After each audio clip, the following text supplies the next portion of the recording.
মেয়েদের জন্য পারফিউম ব্যবহার করা কতটুকু শরীয়তসম্মত? এই ভিডিওর মাধ্যমে ইসলামী শরীয়তের দৃষ্টিতে পারফিউম ব্যবহার করা কখন জায়েজ এবং কখন না জায়েজ এই বিষয়ে বিস্তারিত আলোচনা করার চেষ্টা করব ইনশাআল্লাহ।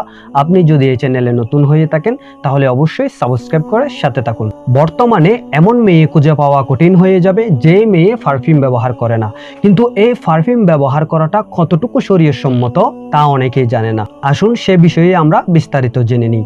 যদি পারফিউমটা নিজের স্বামীর জন্য কিংবা ঘরের মধ্যে ব্যবহার করা হয়, অথবা মুহাররাম পুরুষ তথা যে পুরুষের সাথে বিবাহ করা হারাম এমন পুরুষের সামনে যদি পারফিউম ব্যবহার করে যায় তাহলে এতে কোনো সমস্যা নেই। অর্থাৎ পারফিউম স্বামীর জন্যও ব্যবহার করা যাবে, ঘরের মধ্যেও ব্যবহার করা যাবে এবং যাদের সাথে বিবাহ হারাম এমন পুরুষের সামনেও ব্যবহার করা যাবে।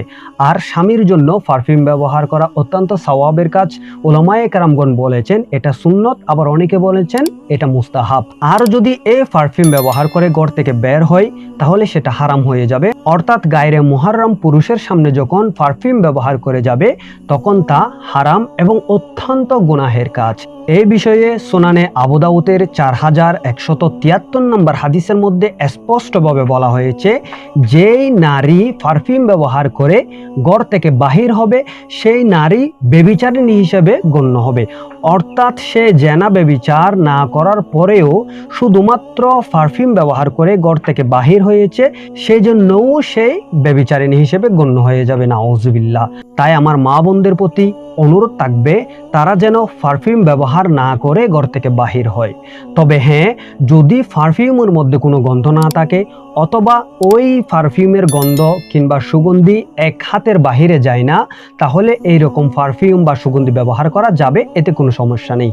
কিন্তু বর্তমানে আমাদের মা বোনরা যে পারফিউমটা ব্যবহার করে তার সুগন্ধি অনেক দূর পর্যন্ত চলে যায়, যার কারণে পুরুষরা আকৃষ্ট হওয়ার সম্ভাবনা থাকে, ফিতনা হওয়ার সম্ভাবনা থাকে।